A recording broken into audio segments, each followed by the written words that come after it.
Good morning, Martin in the Philippines. We're here in Real Talk Lifeline. So, conversation of the day is how I healed. And this is actually based on a recent conversation I had with someone. So, a quick update, I recently had a deep dive call last week. And then, out of the blue, somebody reached out to me. And then this person uh, noticed, I guess, that I was going through depression. So I'm just gonna share real quick what this person's key lessons were, because I took notes also as I listened. So for anyone going through this similar experience, so I was going through depression since 2014. Here are some of the key notes that I learned from this person. So things I put here. So number one, I shared my story. So as this person was sharing their lessons on how I healed, I found some similar experiences that I guess I also did when I look back. So it was only when this person started sharing their story that I'm looking at my notes. So that they felt that they started to end years, like decades of suffering. So the next key that I noted here was, let's see, there's a few of them. Number two here was helping people.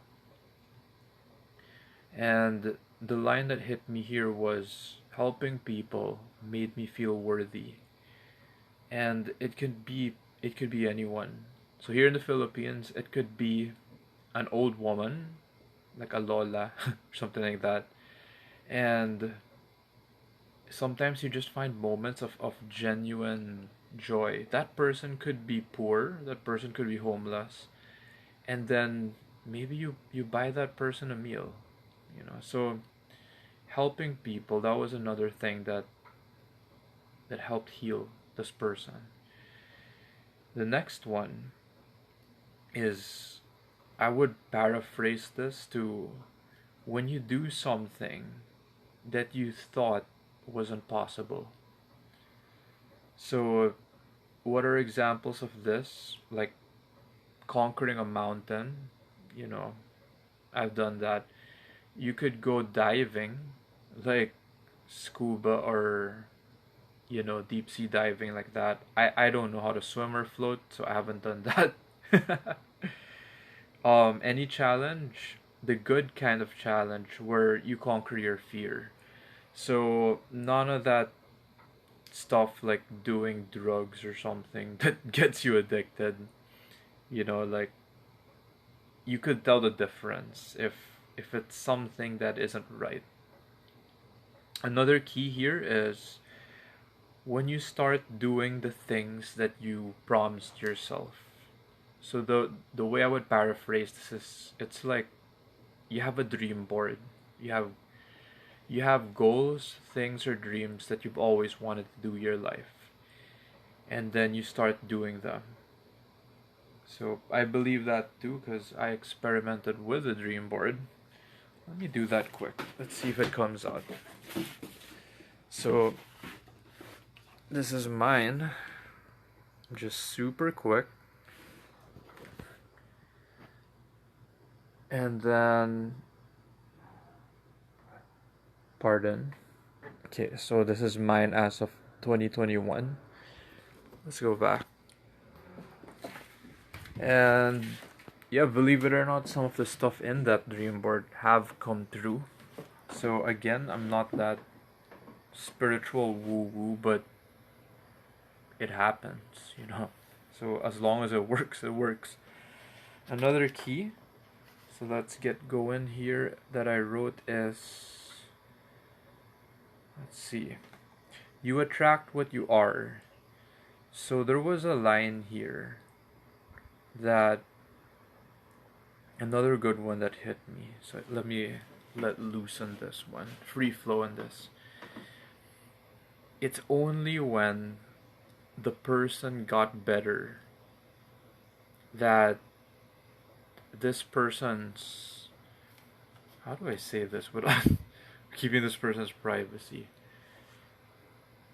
Like if you have a partner, it's like only when the person got better did finally the other person be okay and with talking with you. So another key here, I'll just blitz through, is when I saw how hard it was for the other person. So this is something because it's hitting me personally actually, and I have never seen this actually with my own ex, but I do understand the lesson because when you see the other person in pain and it's sincere, it's like a moment of truth. It's very hard to be angry or hate that other person. I have experienced this with other people, so I do get it. I do get the lesson of this. Anything else? I think this is the last one here that I marked on how I healed, taking notes from this person who reached out to me. To just accept what the other person says, especially if it's coming from someone who hurt you the most. So this one I'm still trying to figure out because there are moments some people say things to me and then I get triggered. I have like a pain body attack. I get angry almost uncontrollably. So yeah, I mean, to accept what the other person says. And that reminded me of if this thing I recently learned at Tony Robbins' Date with Destiny. That line of I'm sorry, I forgive you, I love you, thank you. So again, just accept what the other person says. So I just blitzed through some quick notes of this conversation I had a few days ago, and it went on for a few hours. So those are the quick notes that I got on how I healed for this person. I'm still like letting it sink in, integrate, and then I was challenged here actually to reach out to a person, that person, ever since 2014. Let's see if I could actually do that, you know. And then yeah, that's how that person healed. Maybe a few tips will help you along the way. So I'm gonna test some of them. By the way, I had a deep dive call last week, so if you are interested to have a deep dive call, last free deep dive call, type deep dive below in the comments, and then what we're gonna do is a safe one-on-one Zoom call. Question is, what is the biggest challenge or problem in your life right now? And then what we're gonna do is I'm gonna hear out your side first. You're free to open up, and then we're gonna get some answers. So type deep dive down below if you want to be that last free person to take that call.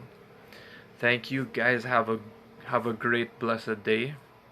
See you in the next one.